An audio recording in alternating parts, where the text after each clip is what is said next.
Nouvelle-Orléans pour les vacances scolaires, on saisit n'importe quelle opportunité pour se retrouver tous les 5.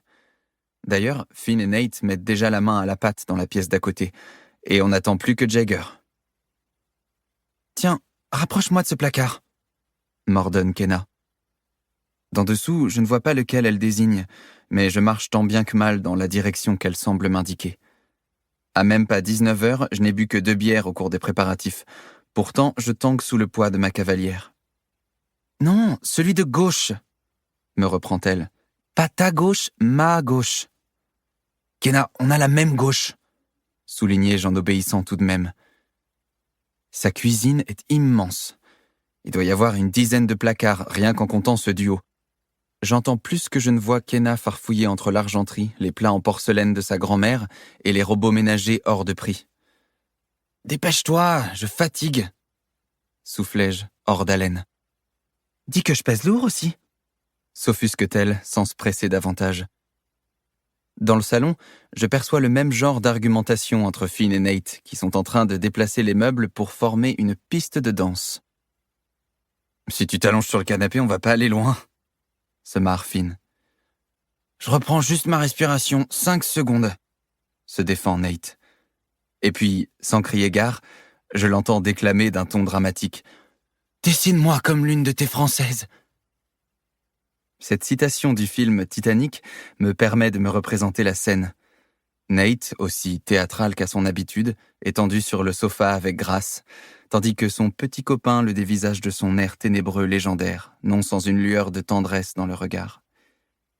Ces deux-là sortent ensemble depuis l'an dernier. C'est Kenna qui a fini par me le dire, parce que je n'avais rien vu venir. Finn Holtz, le mec taciturne qui déteste la terre entière, avoir une relation amoureuse?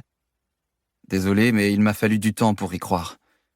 Pourtant, c'est bien la vérité. Alors ouais, il paraît que ça n'a pas été simple pour eux deux. Entre Finn qui a eu du mal à accepter ses sentiments et le père de Nate qui est un homophobe de merde, la route a été difficile avant qu'ils puissent vraiment être ensemble. Maintenant, je n'irai pas jusqu'à affirmer que c'est le bonheur total, surtout pour Nate qui est sous traitement à cause de sa dépression, mais Finn fait de son mieux afin d'être là pour lui. « C'est bon, je les ai !» s'écrie Kenna. Tout à coup, j'entends un bruit inquiétant. Puis, tout aussi subitement, un saladier me tombe sur le crâne, suivi d'un deuxième et d'un troisième. « Oups !»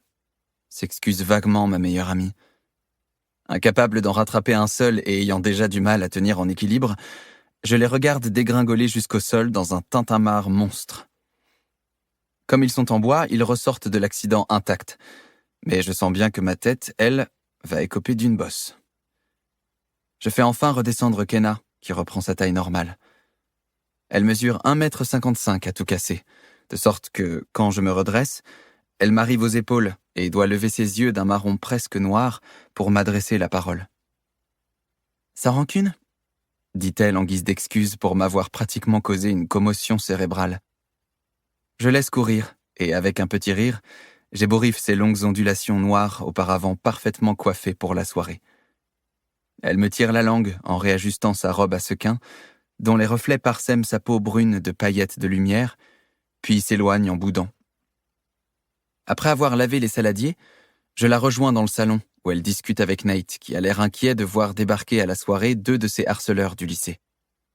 Ils sont en train de passer la liste des invités en revue, quand Finn revient. « Regardez qui a enfin daigné se pointer !» raille-t-il. Derrière lui, on découvre le 5e membre de notre groupe, Thomas Jagger Lynch Jr., plus communément appelé Jagger. Je lui adresse un sourire qu'il me rend, et même s'il n'est déjà pas très expressif en temps normal, je remarque combien il paraît fatigué. Il y a moins d'1 mois et demi, lui aussi était étudiant à Boston, mais à l'automne, son père a été accusé de détournement de fonds et a échappé à la justice sans que personne ne sache où il a fui. Sa mère a tellement mal réagi qu'elle a été placée en clinique spécialisée, tandis que son frère et sa sœur ont été relogés chez leur grand-mère paternelle en attendant qu'elle se rétablisse. Jagger, lui, ne supportait pas l'idée de vivre chez elle pour une raison qu'il n'a pas voulu me confier.